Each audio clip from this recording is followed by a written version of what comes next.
Okay, so in terms of SPARQL,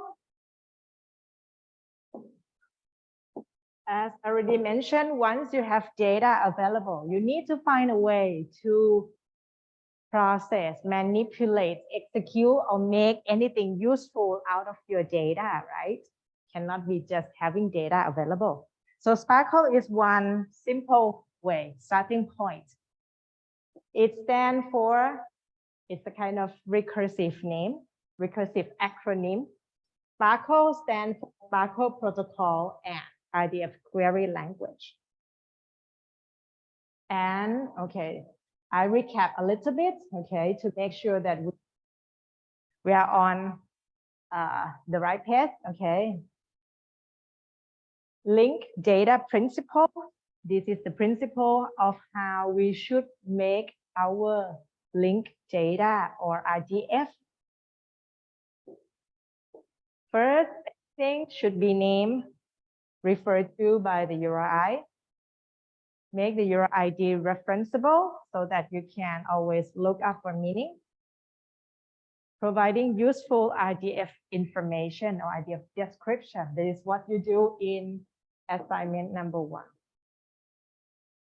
Providing useful information, description for something that you work on, right?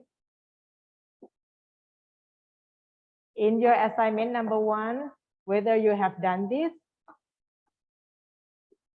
okay, but you are encouraged to do, right? Whenever you make your description, try always to link to other existing description. Okay, it's good to do. And this is the technology stack. That is,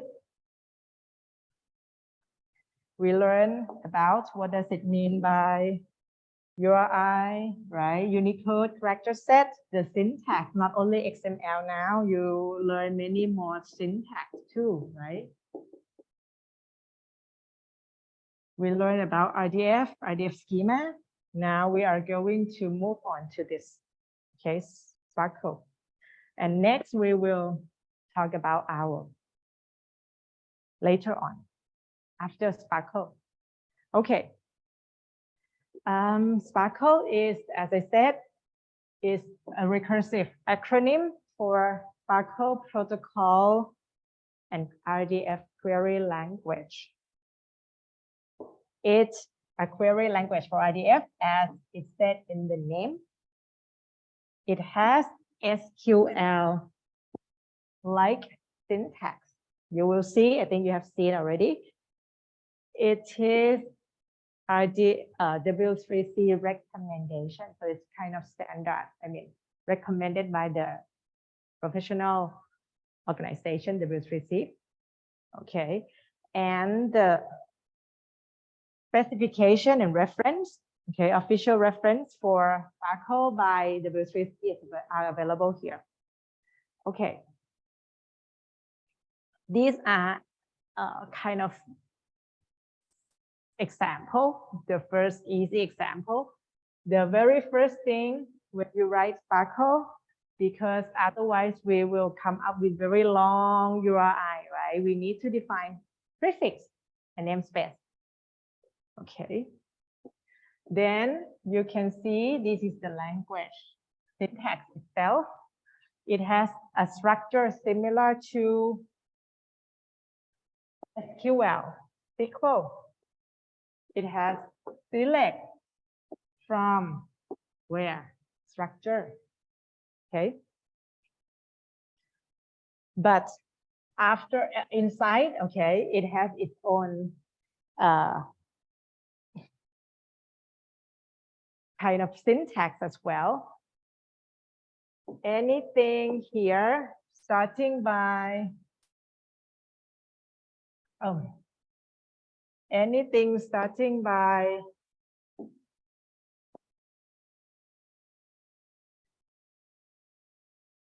question mark means a variable. Okay. And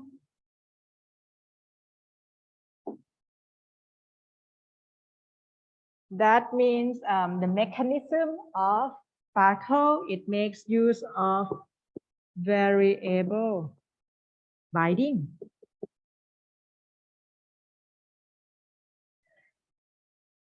Select question mark name. Select variable name means that you want to return, right? Okay, I recap a little bit about SQL structure. After select, this is what you want to define how you want the result to be returned, right? So in this case, we want to get only the name as a result. But what are we looking for? We query from this data source.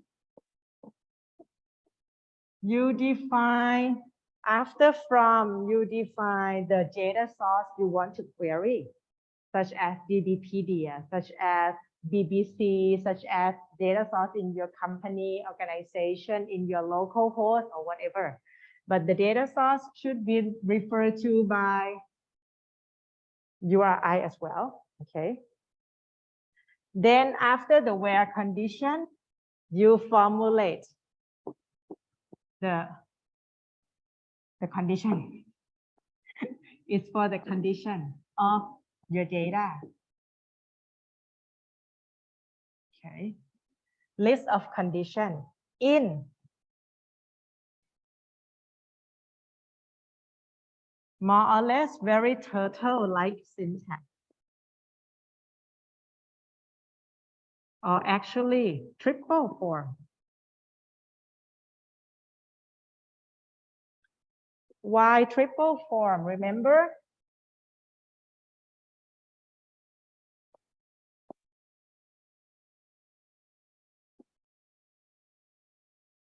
Subject, predicate, object. Subject, predicate, object. So what does this set and condition in the where clause say? We are looking for triples such that there is variable s, there is some s having a property, a predicate name, unique name, oops, and having a name, variable. S name, name. This is one triple. Then S is a type, unique lecturer. Okay. So if you try to form them, link them together, you will know that, oh, S is an object, right? Having a type lecturer. So you are querying or searching for any lecturer S. Any lecturer you call or refer to as variable S. Finding lecturer S and then finding the predicate name and then getting the value name. So if you try to draw a graph, this should look like this. S, right? This is S. Subject, predicate, type. Type what? Lecturer. Sorry, I didn't follow my good convention. Should be lecturer. Okay, make it capital L. Lecturer. Okay, S is a lecturer and S has predicate or property name. And it links to a variable name. Right? This is actually the same thing, subject, predicate, object. You use all the time, or every time, subject, predicate, object to form a graph in this way, right? Then you can actually see what are we looking for. So what are we looking for? The meaning? Meaning is that we want to list all names of university lecturer in our data source, right? In this data source. That's it. Okay, just return the name. Okay, so we already see that from the example, that is the syntax, the general form of the syntax, but there are details. Okay. Start from prefix. Then you have select from where, structure.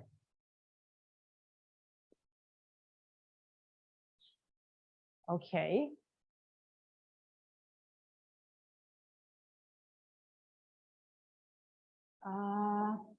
If you don't define prefix, always you need to use full URI, right?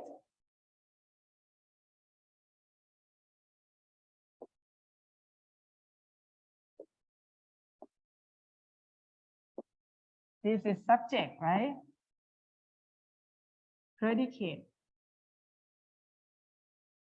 object. What are we saying here in this query? We want to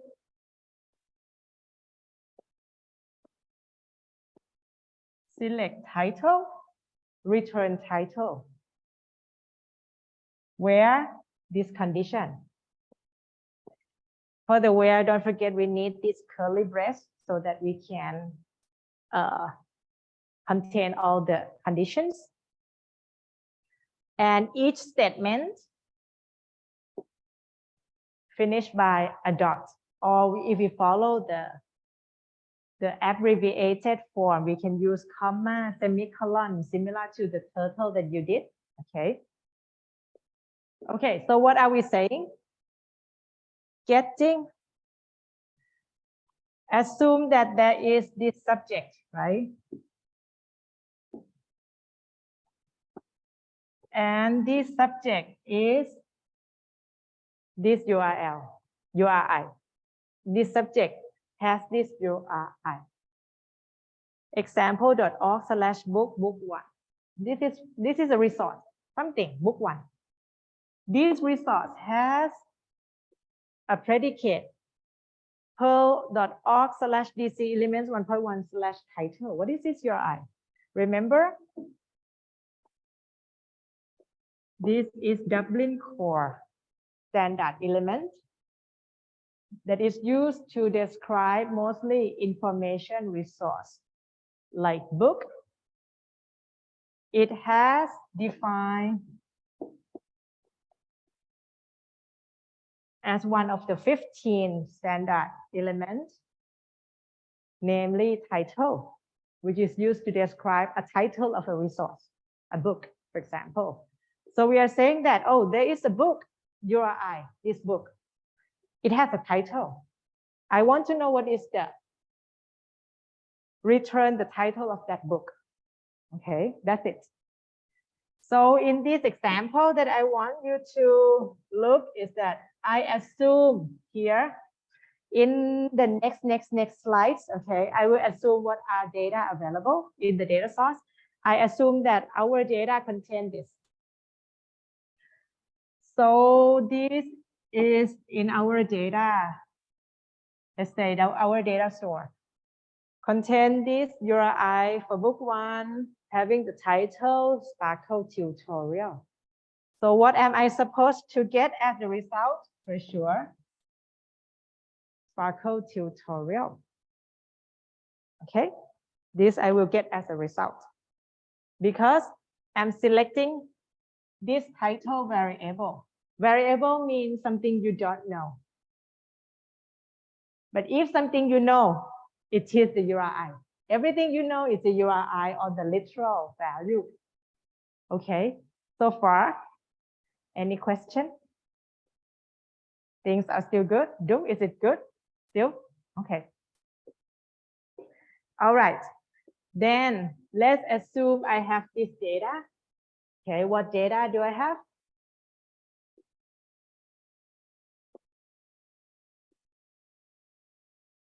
First, define prefix both.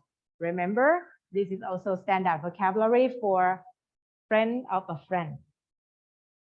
Used for people, describing things about people, persons. Okay, I have both prefix. I have these statements. Oops, oops, oops.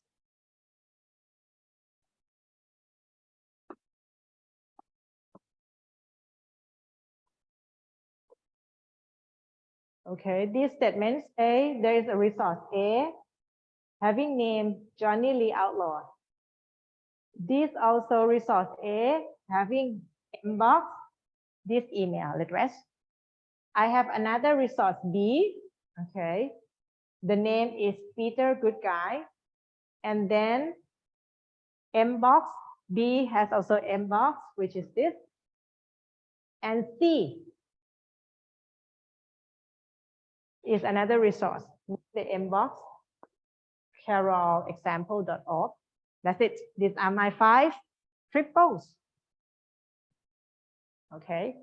Then I have this query, refer to the prefix, select name and inbox. Okay. Question mark name, question mark inbox. You can return any number of variable, question mark A, question mark B, question mark C, question mark D, any number, as long as you can define in the where how to retrieve this number, this variable. Okay, the where say that there must be some resource, some subject X having both, oops, sorry, where are we? Is it this one? Yes. Okay. Variable X for the subject having both name, some name. The same at the same time, that same X subject having inbox, a variable inbox. Okay, so you could see that the binding will not now. Okay, now you can see that we use the same X, right? That means we are talking about some resource having name with the variable name and having inbox, variable inbox,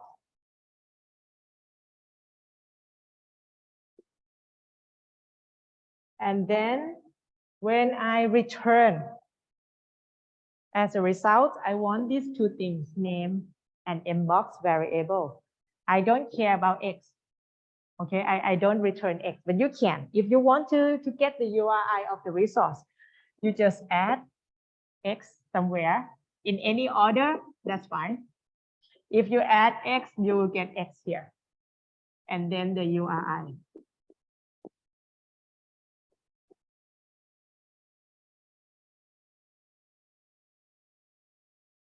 Okay. That means you will get A and B. Yes. Okay. Questions so far? So far, so good? Okay. Still easy? Language, number. Okay. 3 more slides, then we get a break.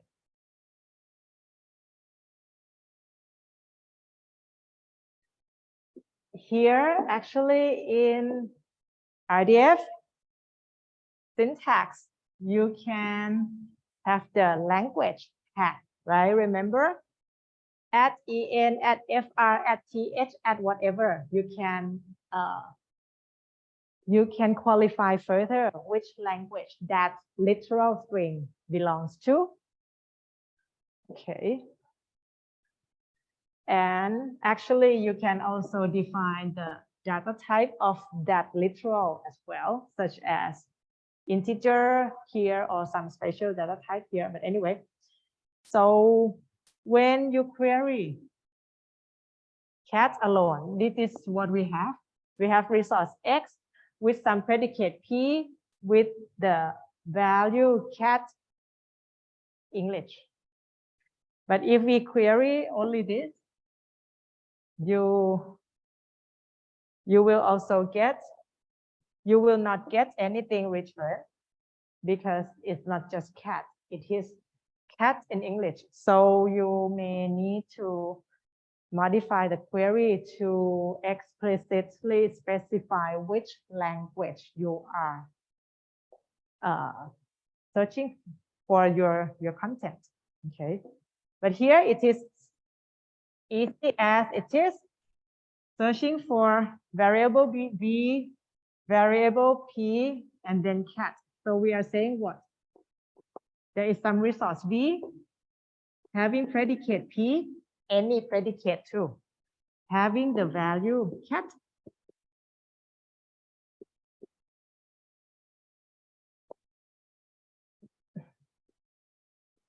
Okay. So anything that has cat at en will be returned, right? Okay. Anything else? This is just to show that you can use not only string searching, but numeric also, but don't put in quotes when you are referring to integer data type, numeric data type.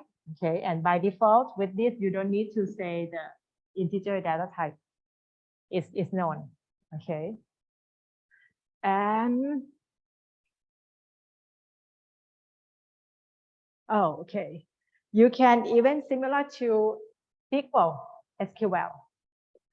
You can create a new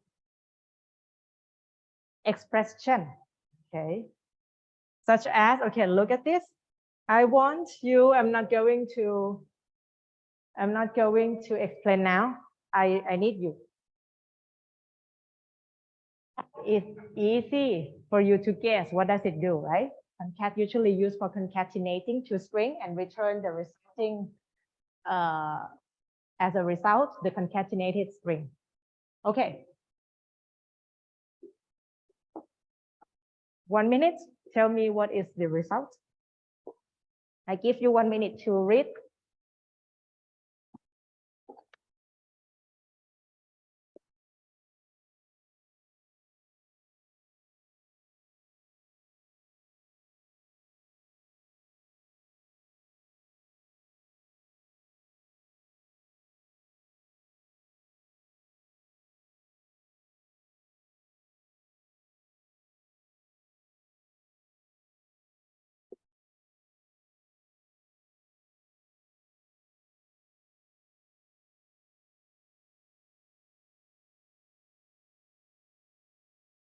Okay. Can someone, are you finished? Done?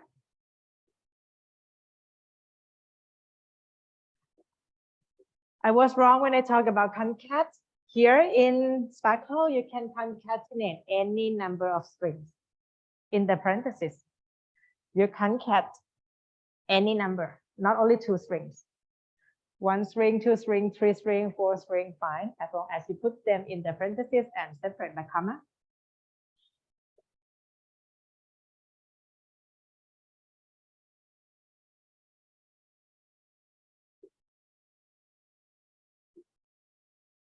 Han, have you got any results?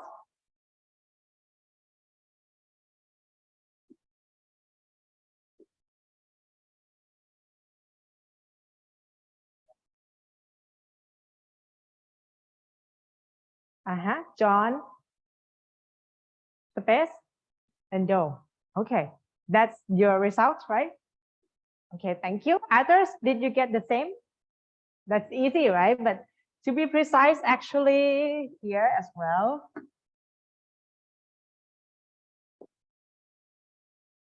What you will get will look like this. Do we get name? I don't think so. It will look like this. This return results is bound to the column expression called name as defined here. So you will get return John.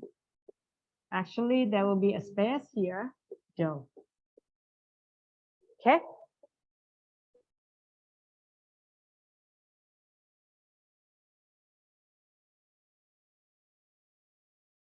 And here, these are the same.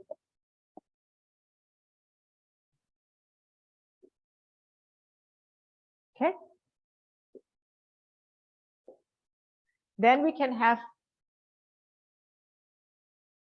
come back at 20. Okay, let's say we have, I don't know how many minutes, but let's come back at 20. Yes, 14 minutes. 11:20 we return.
Oh, thank you, Ritik. All right. So when you make a string search, somehow you can play with some kind of regular expression, such as it starts with the word SPARQL and can be any kind of string text or something. For example, here, this way, oops. Okay.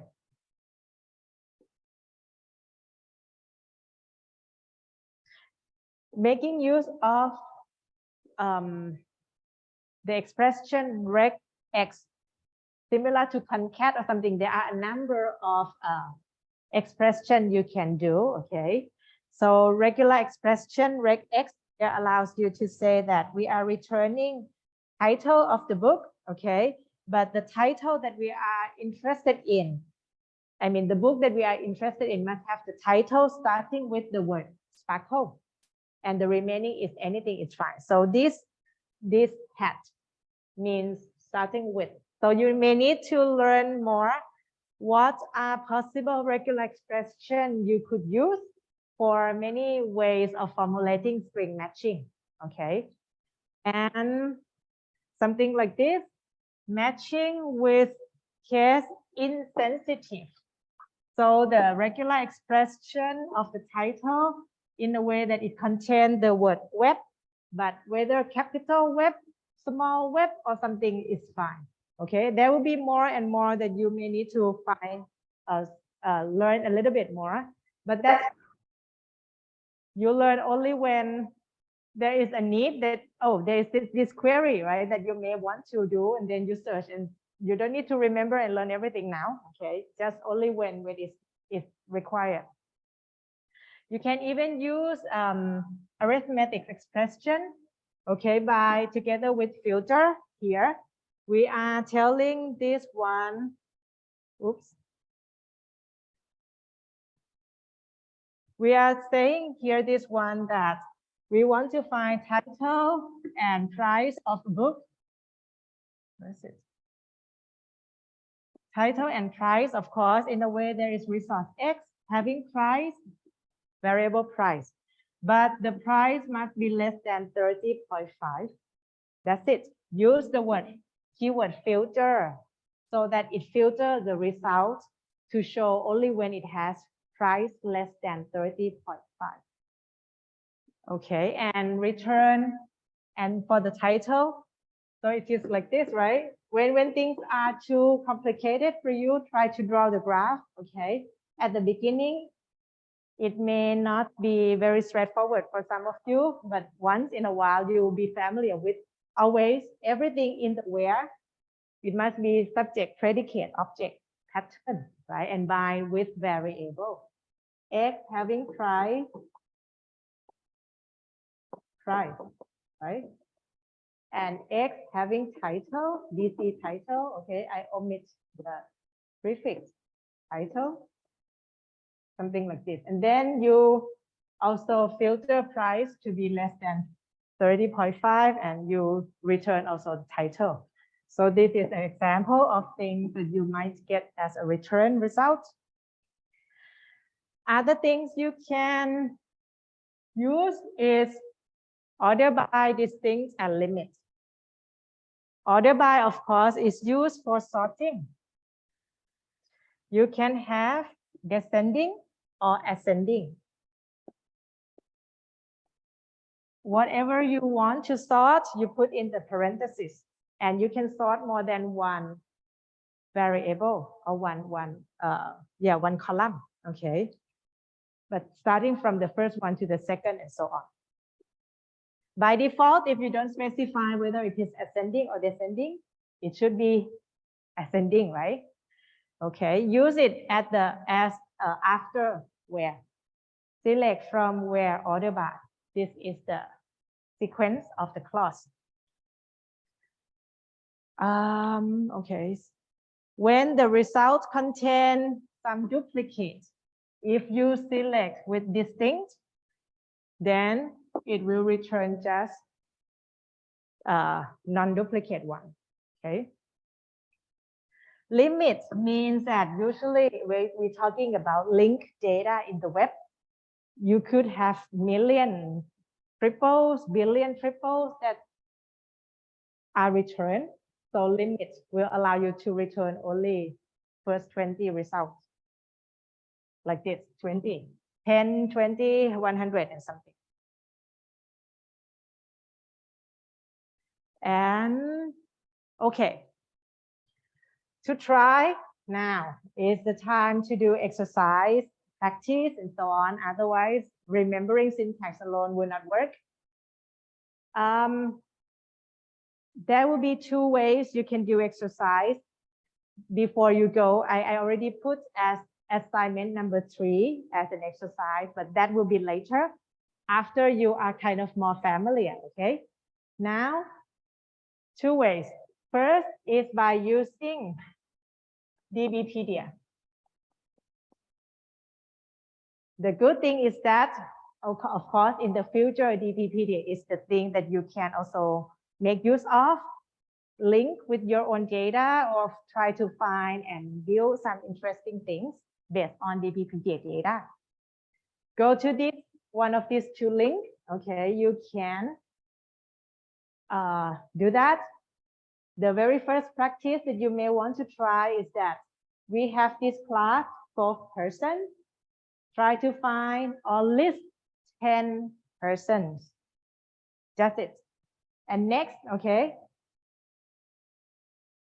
First, number 1, find 10 persons. Number 2, find 10 persons such that the name, maybe 10 or not, I don't know. The name is Diego Maradona. The prefix, if you go to, I would recommend you go to SPARQL. Okay, I will show you.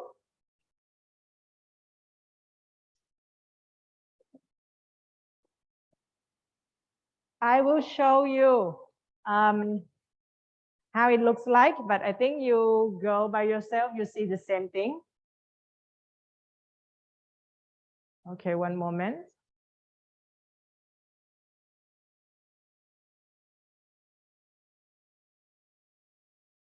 No, not this.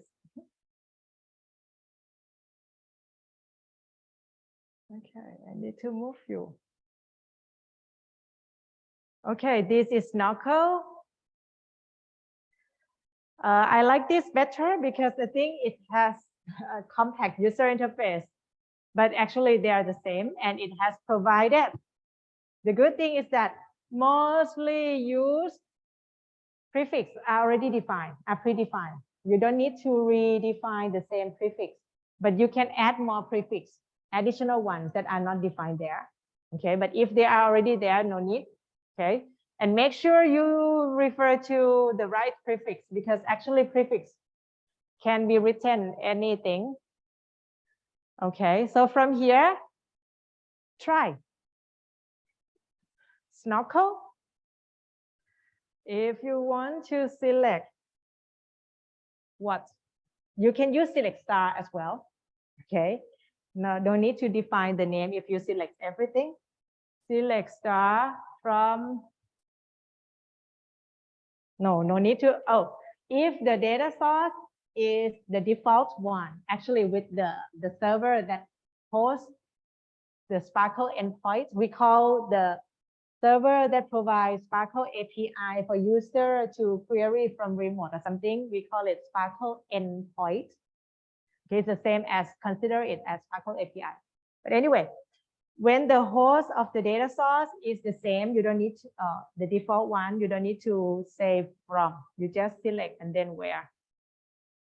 I think it will work. And then any good thing is that where X, Y, Z. If you don't know anything, don't forget to limit.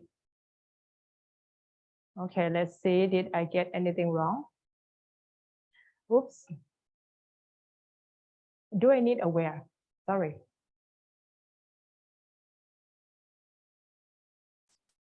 No, I don't need a where. Sorry? Oh, yes, but the breast.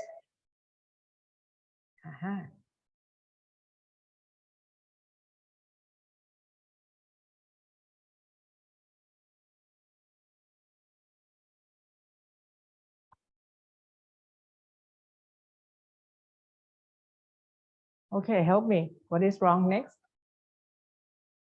Can I limit really? But if I don't limit, that's dangerous.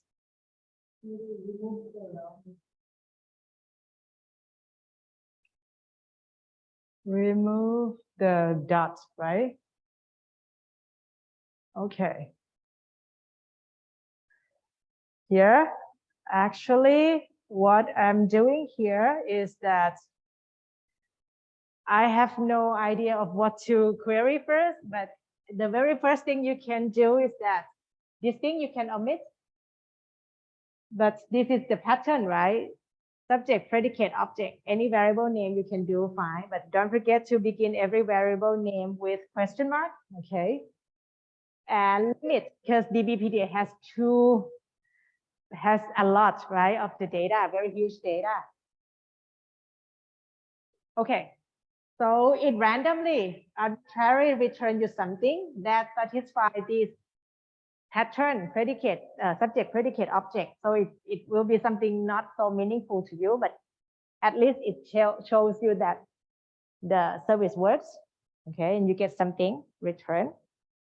But then back to the question here. Find 10 fourth persons.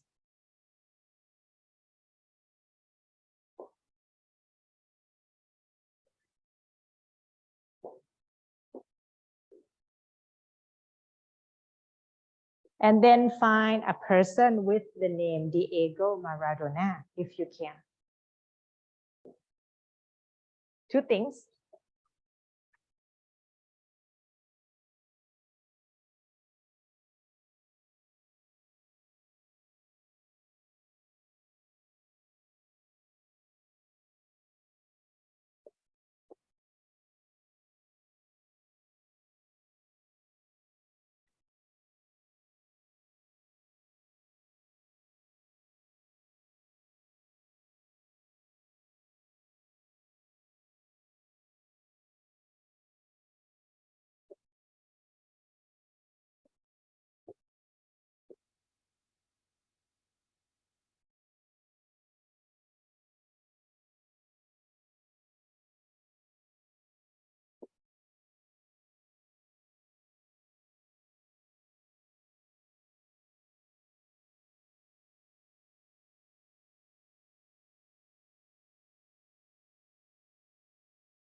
Okay, I think you got the very first query easily because you can use any variable that you like, that is fine, right? I hope you have similar pattern.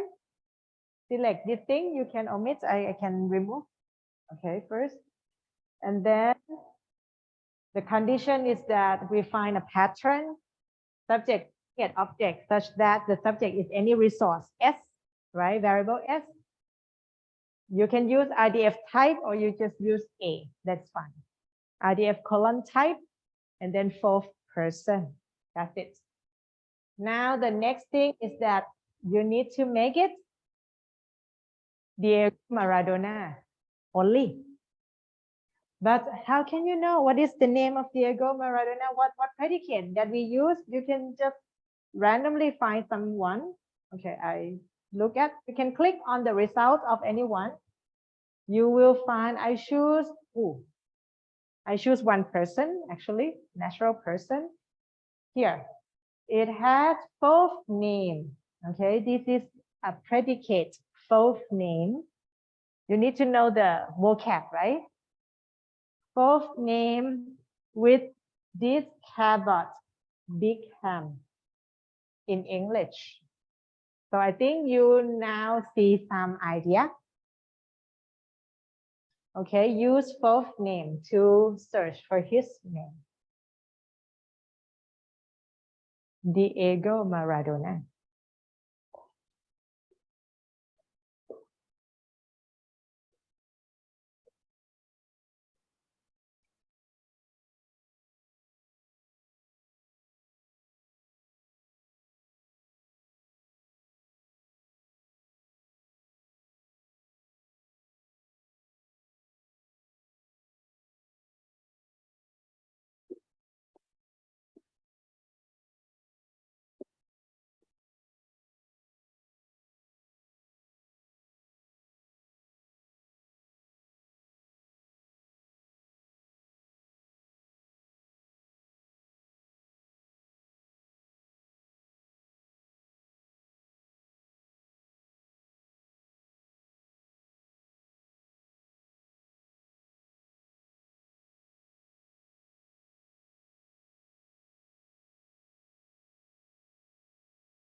Okay, did you get something?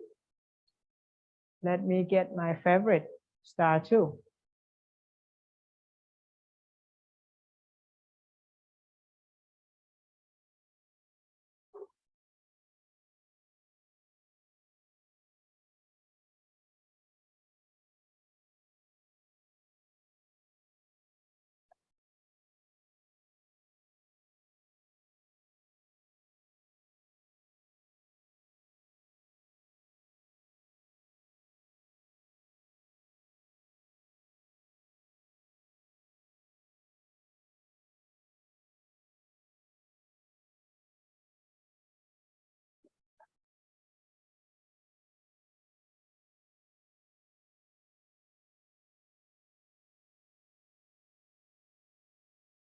He has so many web links, too much.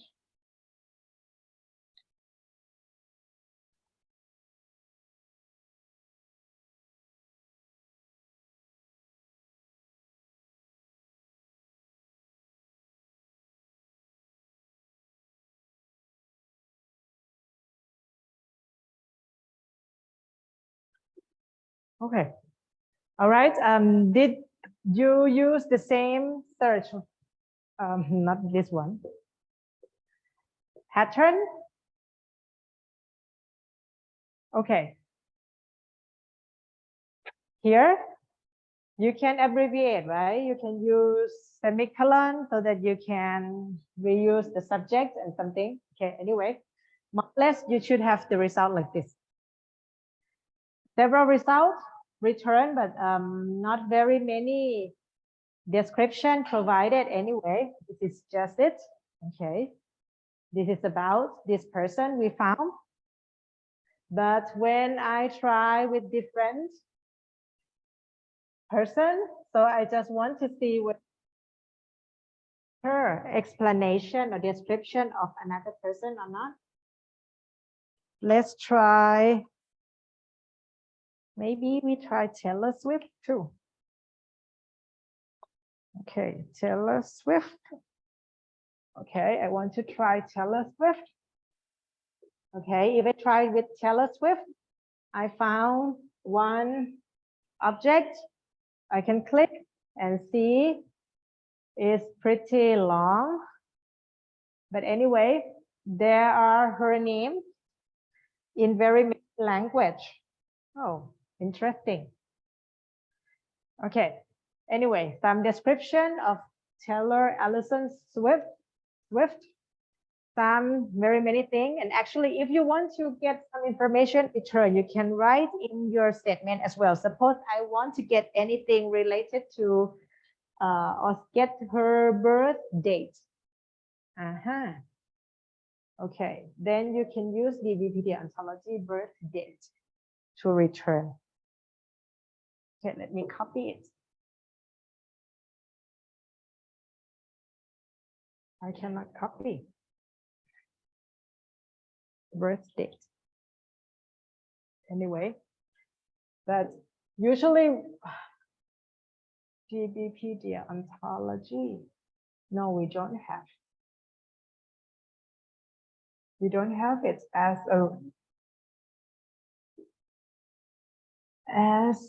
a prefix. Then that will be a problem.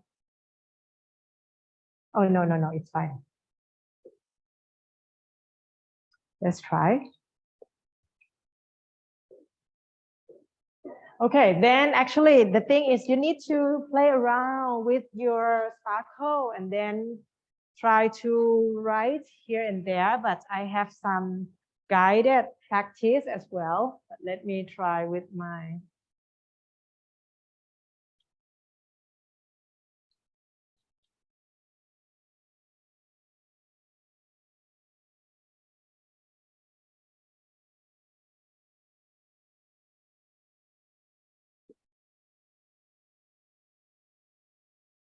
no. It doesn't allow me to do it this way. Need to define the birth. Okay.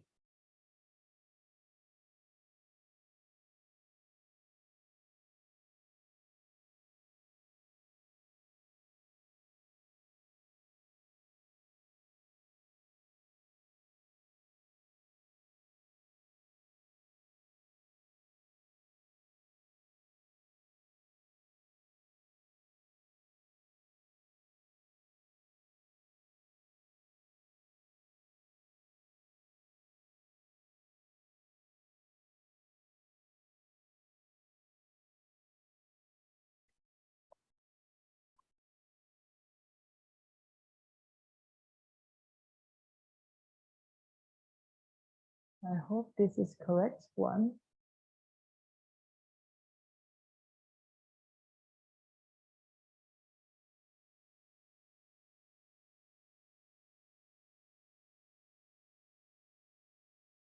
Okay.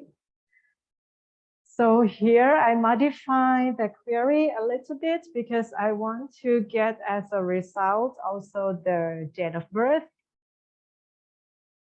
So what I did was I need to declare an additional prefix DBO because that date of birth URI form actually start from DBPD ontology and so on with the predicate birth date. So I just did this to support this. But anyway, that's just for demonstration purpose. Now let's go back to our slide. From the slide, please read on your own. There are quite a number of small issues for you to try, such as providing some optional condition. Okay, that is not mandatory. So it means that in your where statement, you can define some mandatory conditions that must satisfy, and then optional condition that can satisfy or may not, may satisfy or may not. Okay, that's fine. You use this form. So you have seen already that we have filter, we have optional, we have also several types of expression that you can use. You can also use union so that you can combine the result together for the, it's like or, okay. You can use not exist so that instead of finding the pattern that exists, we are now finding the pattern that does not exist. We can use minus, similar to set operation. set different, set minus, okay. And we can use aggregation as well.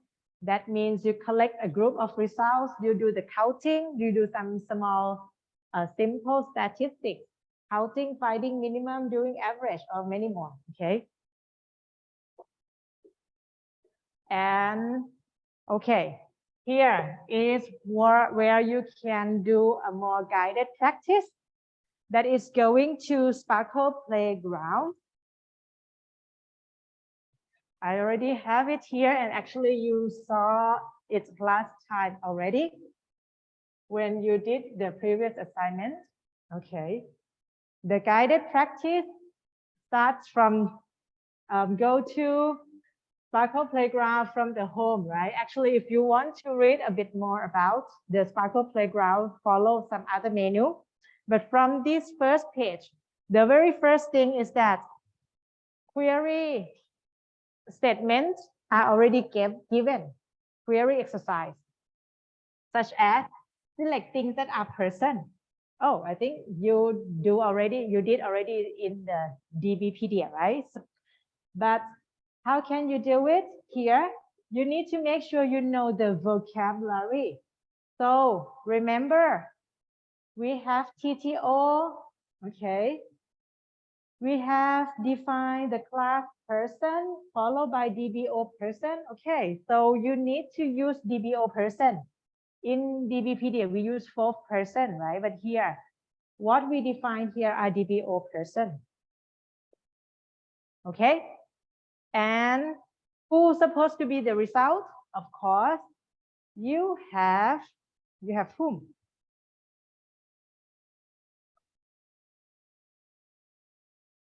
Where are if? Okay, if is a person. Okay, John is a person. Luna cat is a cat, not a person. Sorry. So at least you get if, John, and William, as I can quickly see. Okay. But you can also see from this diagram, actually it shows you some picture or diagram so that you can in the turtle file. Actually, there's John, there's William. Oops. There's John, there's William. There is also if, and they have type DBO person.